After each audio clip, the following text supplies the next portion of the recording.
See, bodybuilding is a science. It really is a science. It's an art and a science.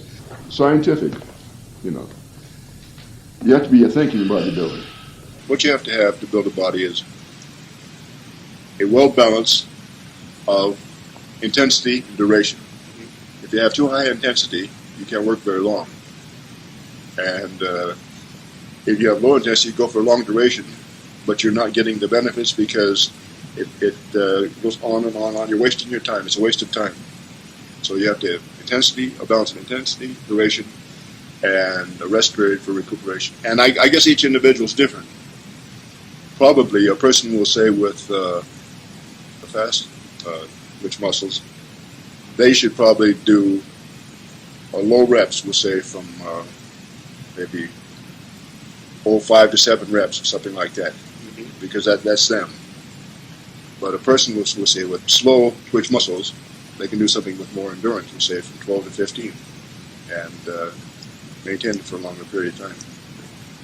In other words, I didn't put so much time into it. I'd work out 3 days a week for about 2.5 hours a day. Probably 2.5 hours, counting my body and lower body. And the other 4 days a week, I would rest, because rest is just as important as working out. A lot of these people, they don't have the recuperation period in there. They work out, then they work out, and they work out, and they work out again. They're tearing down more muscle than they're building. Because I got all the 4 days rest. I was putting in maybe 7 hours a week training. That's all. Just think how many hours there are in a week. I'd never feel overtrained. Never. In fact, I wouldn't have to take layoffs or anything like that because I'd never feel overtrained. I would always go to workout looking forward to it, seeing if I can do a few more reps today or maybe raise the weight a little bit or whatever. See, I believe in working my body in a certain system. I believe you start with the deltoids. You pump up blood into the deltoids. Then second exercise would be the pectorals. The blood runs down into the pectorals. And while working the pectorals, lats are already getting worked. The blood's there, so the blood goes there. While working lats, you're warming up your biceps. After that, you do biceps, and end with triceps. And that's it. See, that way the blood goes deltoids, pecs, lats, biceps, triceps. You're not pumping blood to the calves, to the deltoids, to the stomach, to the back. I mean, it's ridiculous the way they do things. I mean, you have to be a thinking bodybuilder. You can't just go by somebody else's routines and go around circles and do this and that, jump around. There has to be a method, logic. And like Arthur Jones, he says to work your legs first. To me, that's a bunch of baloney. Your legs are like your foundation. You have to have your strength. Your legs and your back have to be the strongest when you're doing overhead press or something else. I mean, if you only worked your legs and your lower back and your calves and you're doing overhead presses, I mean, they can't support you as well. They're weak by then. I don't know where he got that idea. Okay, I would start with deltoids. I would do 3 sets of 3 exercises, which was 9 sets total. I would start out with upright rows, 3 sets, and press behind neck, 3 sets, then side level raises, 3 sets. That was my deltoids. That was 9 sets, but I would do them with very little rest in between, and with good high intensity. I believe in high intensity. Okay, after the deltoids, I go to the pecs. I do first a set of barbell benches, wide grip, about 4 inches from the colors on the Olympic set. With a narrow grip, you have a hard start and a fast finish. And if it's too wide, you have a easy start and a hard finish. I would get something so the start and the finish was the same, full range of resistance. So a person should find a place where it's best for them, maybe 6 inches from the Olympic set or 8 inches, whatever's good for them. Something where the start and finish are more or less the same. Then I would go to incline dumbbell presses. I think I was the first person who ever did inclines. I established incline bench and I started doing incline presses, incline curls, and things like that. I'll use dumbbells, and I would use about 110s in each hand. So I would do a real good style. I would go parallel to my body and parallel to the ground. I do 3 sets of those. Then after that, I would do flying motion. I do 3 sets of those. Okay, that would be my pecs would be through then. Then I'd go to lats. I would do chin behind neck, and then I would do the low pulley rows. And another thing that they do wrong, even Arnold and Lou and all those guys, they do it wrong. I've seen pictures of them doing it. They will start with their arms all the way forward like this. Then when they roll in, they will move their upper body all the way back like this, and back again like this. That's not the right way to do. The right way to do is to keep your body forward all times and move your arms only. Don't swing that body back and forth. You're working your lats, not your whole body.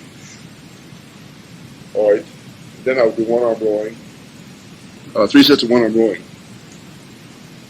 And then I would go to biceps. Well, at the last, I was doing only incline bench curls, which I like the best. I would do 9 sets of those, starting off with 75 pounds and working down to 50, and not go below 50. Oh, no swinging, no swinging. I used to do between 8 and 12, and it really works well.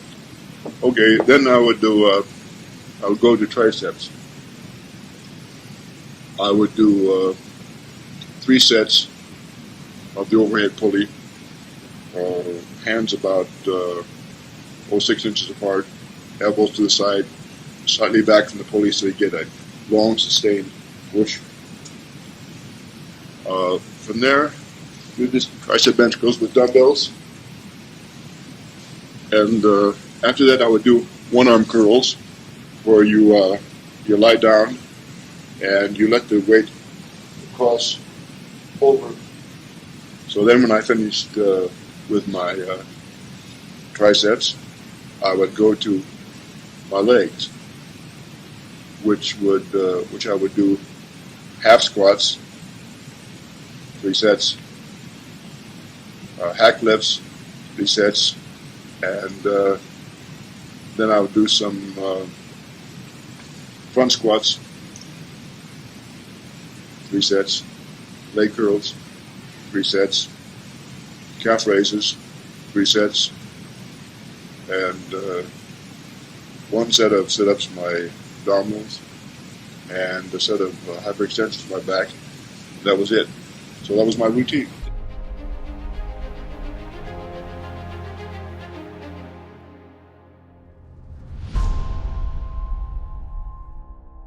I used to do between 8 and 12, except for calf raises. And the calf raises about 20, 25. I figure that's a good amount. But sometimes I would mix things up. Like, I don't believe in keeping the same routine all the time. In fact, I don't even like to call a workout a routine, because I like to call it a schedule. Because a routine means doing the same thing over and over and over again. What I like to do is change my schedules. Like, I may use the same exercises. But we'll say maybe 1 day a week, I might do between 5 and 7 reps. Another day a week, I'll do between 7 and 11 reps. And another day between 11 and 15. That way you confuse the body. The body's used to really exerting for those 7 reps, then all of a sudden you hit it with 15 reps. And it has to change completely. So it really works out well. Or a person can do it this way, work out 1 month, let's say, with 5 to 7 reps, then jump from 11 to 15, then go somewhere in the middle again, back and forth. You can do it that way. Instead of changing each week, which is difficult, you have to remember how much weight did I use. I did 7 reps on the incline bench curl. You have to remember 3 different routines, you see, all the different weights. It's difficult for a lot of people unless they keep their schedules. But I believe in mixing it up to kind of confuse the body so it doesn't get into a routine and stay there.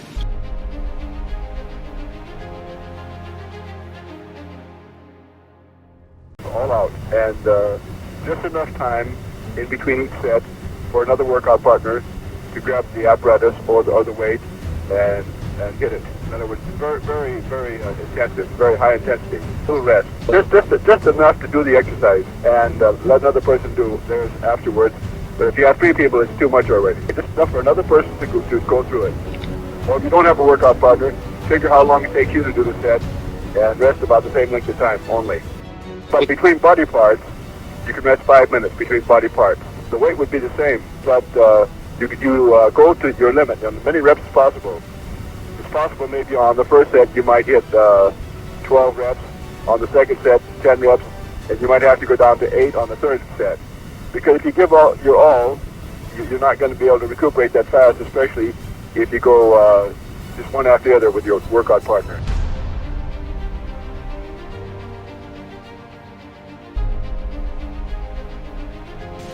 I would say that an ideal routine for anybody, whether young or old, if you could arrange it with your time, is to work out 3 days a week, but have the maximum time of rest in between.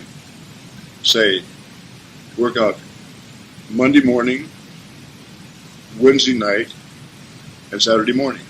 So you get yourself another 12 hours or whatever rest.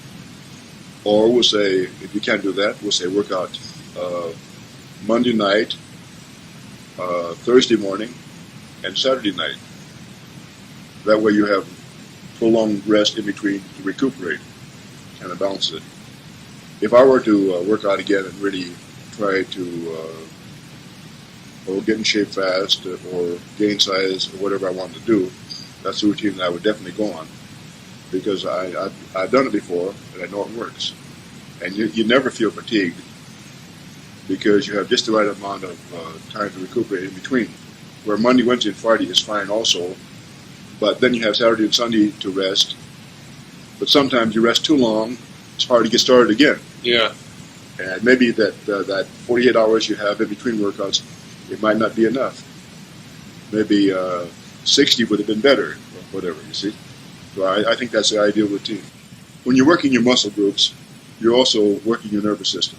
You know, the concentration, the stress of trying to get that last rep in and things like that. That's great. But the next day, you don't think about it. You think about something else. You don't worry about it. And your whole body recuperates again and even gets stronger. But if you're going to exercise twice a day, 6 days a week, when do you have time to recuperate? You don't have it. And if you're going to do that, you can't be giving your all, those 2 workouts a day, 6 times a week, because it wouldn't be possible. That's right. Yeah. No, you couldn't. So it's just like jogging compared to running. I believe in running. In fact, I used to run the mile just for exercise years ago, and I always used to try to be within sometimes 5-minute mile, 5 minutes and a few seconds, things like that. I used to do that about twice a week. Try to get within 5 minutes at that time. The world record wasn't even 4 minutes at that time. But I worked up to that too. I paced myself. So the point is this: when people jog, they have to kind of hold back. They're going to go to a marathon. Let's say they're going to run a marathon. They have to hold themselves back, because they were giving their all. They'd be out of wind at about 200 yards or something like that. So they have to hold back. The same with those routines where the guys work out twice a day, 6 days a week. They can't be giving their all, because it's impossible to give your all that many times a day, that many days a week, without getting stale and starting to hate your workouts instead of enjoying them. I mean, I think it's a waste of time. It's ridiculous. I think they would get twice as much benefit with half as much work and much more pleasure. And I think Mike Metzer, he thinks the way I do. He's probably one of the only people that does. But he got good results in a short period of time. And he enjoyed himself in life.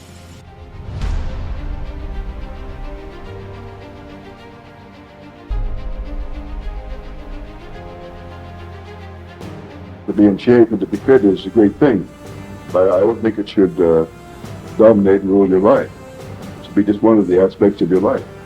I would naturally recommend a person would have the symmetrical, classic type physique, because I believe that's more desirable to the general public. I never was in the bulking stage. No, what I'm trying to say is, a lot of people would bulk up and then trim down for shows, contests, pictures, or whatever. No, every pound of muscle I put on was good muscle all the way up. Because when I started working out, I wasn't proportioned right. In other words, I had pretty good legs, but the upper body wasn't developing. So when I started working out, my arms were 13 and a half, and my calves were 16 and a half. So there were 3 inches of proportion right there. So I didn't work my calves at all until I got my arms to 16 and a half, and then I built my arms and my neck and my calves up to 17 together, 17 and a half together, 18 together, 18 and a quarter together, and I left them there. That was funny for me. They only start out by having arms, neck, and calf measurements. If they start that way, that would be a good start. Yeah. But later on, they can make the thighs in proportion to the waist or whatever, or the thighs in proportion to the size of the knee and calf. See, the knee is the knee and the ankle are the key. Those are your bones. You have to go from there. And I had medium bone structure. For instance, Grimmick's wrist is an inch bigger than mine. Huh. 1 inch. Huh. Mine's 7 1/4, his is 8 1/4. And he, being about 5'8" or something like that, whatever it is, and it's an inch bigger. So he could have had a bigger arm. No, but the point is, if I would have wanted to get him out of proportion, I might have been able to get him to 18 and a half. That's only a 1/4 inch bigger, maybe 19, who knows. But then I would have had to go up in body weight another 20 pounds. So my waist would have gone up about 4 inches just to get a half inch more in my arm. Wouldn't have been worth it. By the way, I think for an athlete, the ideal weight would be, according to height, we'll start at a person 6 foot tall, we'll put 200 pounds. And then, as progress, each inch over 6 foot, add 15 pounds. 6'1", to 15, 6'2", 30, etc. And under 6 feet, you just drop 10 pounds. Like a person will say is 5'11", 190. And even for bodybuilders, I think that would be great. It worked for me. I was 6'1" and 215, and it seemed ideal for me.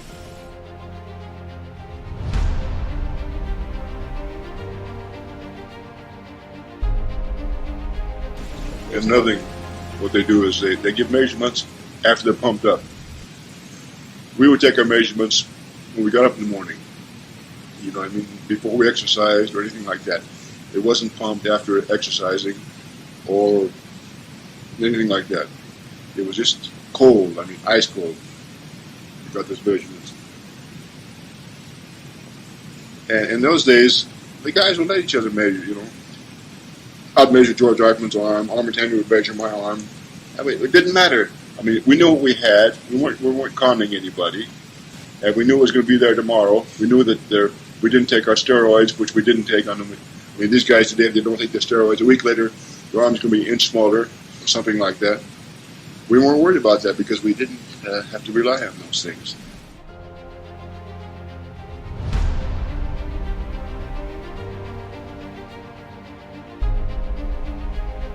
I think it's a terrible thing because actually bodybuilding should be a health-oriented sport instead of a drug-oriented sport. I think it came about because people wanted to take the easy way to get there. And one guy took the easy way and started getting results. And so somebody else thought, well, he did it, I'll do it. And went back and forth. And the magazines, instead of discouraging it, were encouraging it. And the judges were giving trophies out to the person with the biggest legs, not the best developed legs, the biggest arms, not the best developed arms, and etc. And so it just got out of hand. I've talked to many professional football players who take steroids to get bigger, And they say that they would rather be 20, 40 pounds lighter and play the game, but the other guys facing them on the line are, we'll say, 250 or 260 or 280, and if they're only weighing 220, they can't really function well against a person weighing 50 pounds heavier than them. But they said if everybody would go off steroids, we'd all be playing at our ideal weight. See, these guys today, they take steroids and things like that, and that's very bad for your liver and your pancreas and things like that. No, I don't believe in that. I believe if a man doesn't have enough male hormones within himself to build his body, he should take up something like ping pong.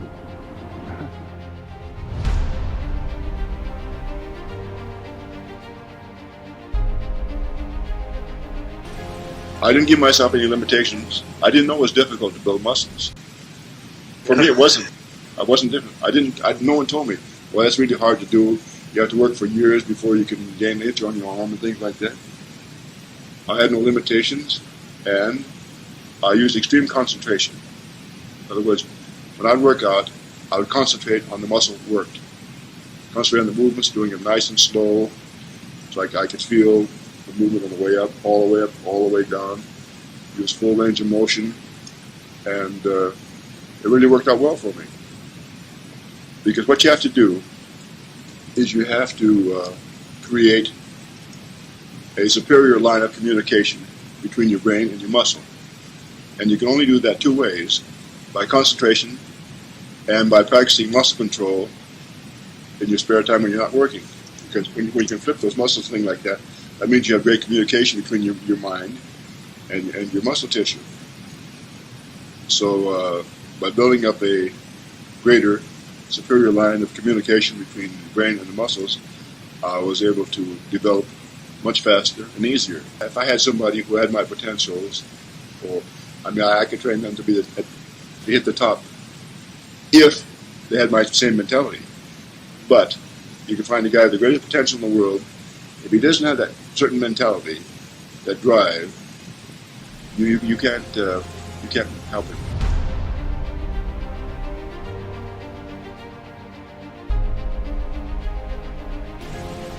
When I first started, I was 16 and a half years old, and I weighed 163.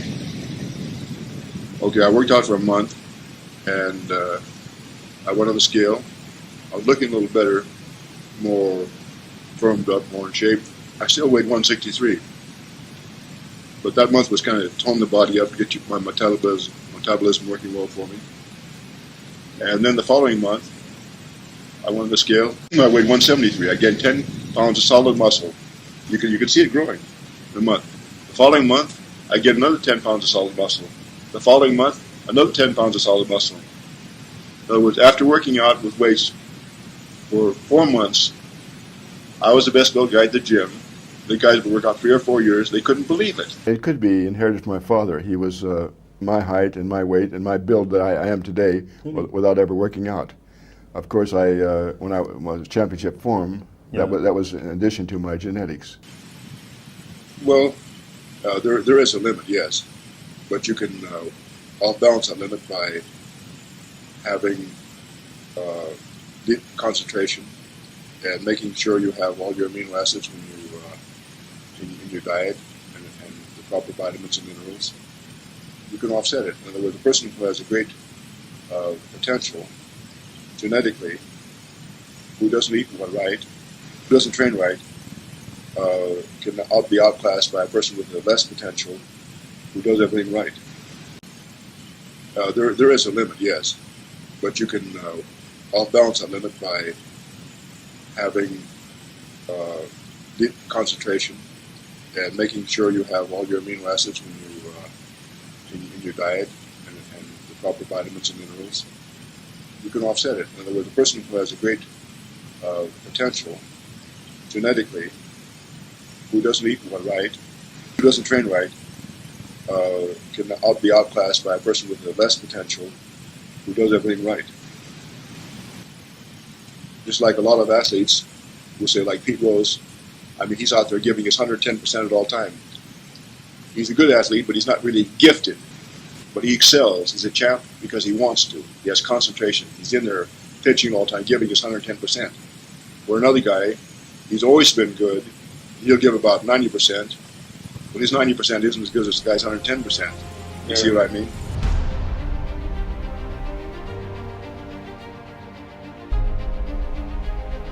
The recommendation for diet is this, that you have 60% complex carbs, 20% protein, and not more than 20% fat. And another thing I do is this. I found it really works on the day that you work out. In the morning, have your carbohydrates, but after the workout, the rest of the day, have basically protein. But the day before you work out, have predominantly complex carbohydrates, like oatmeal with, let's say, a few almonds in them, and apples and raisins. That'll be a good breakfast for high carb. And many bananas you want during the day. And whole wheat spaghetti with a sauce that doesn't have any meat. Or this is on your high carb day. It doesn't have any meat or oils in it. And cornbread, cornmeal mush, and buckwheat, things like that. I find it really great. It really gets me. I mean, sometimes I have so much energy that I feel like going and tipping my truck over. After the exercise, for the next day or so, I'll have about half and half carbohydrates and protein to rebuild what I've torn down.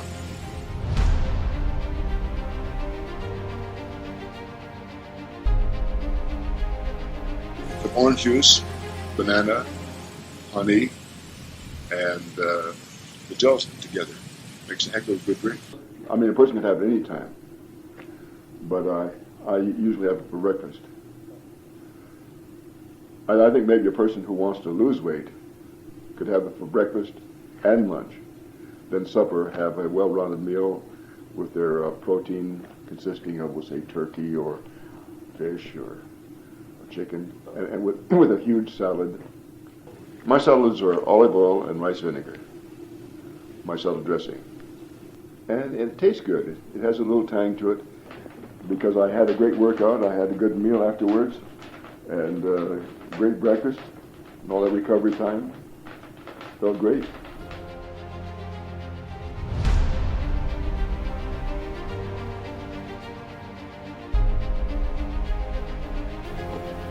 If a person really wants to make the best gains, on your off day, rest as much as you can.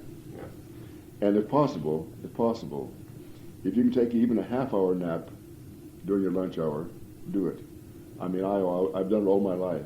When I've been any kind of work I've been in, you always get an hour rest. I'll just lie down on the floor or wherever I am and just take a half-hour's nap. The sleep gives you complete relaxation of your body and your mind, your nervous system. The whole complete body gets relaxed. And when you're relaxed, you can mend easier. Because let's face it, working out is just a tearing down of tissue, and you have to rebuild it. And if a person works too hard and doesn't get enough rest, they're not going to make progress. Some people make progress in 3 months, other people can't do it in a year because the other people they just work too hard and don't get enough rest.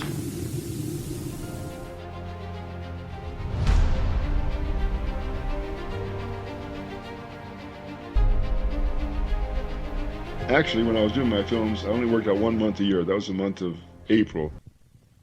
Because I didn't have any weights. I just had a set of maybe, I think they're 50-pound dumbbells, adjustable. So in Switzerland there, during the winter, I have a boxer dog. I take my hikes to the woods and walk through the woods a couple hours a day, and that was about it. Then it's time to start the movies. I'd say, well, all this Swiss food is making me I gained about 10 pounds of fat. I think I'll work out for a month and get rid of that. I have to start a movie next month. So I'd work out for a month and increase my walks to 3 hours to 2 and go on a low fat, cut the fat out of the diet a little bit more and work out with the weights and I'll be in good shape for a while. And during the picture, you sweat so much, there's so much stress doing it, you're not going to gain any fat anyway. So the muscle I had would just stay with me for the next 9 months or so. I don't claim to be the greatest bodybuilder of all time.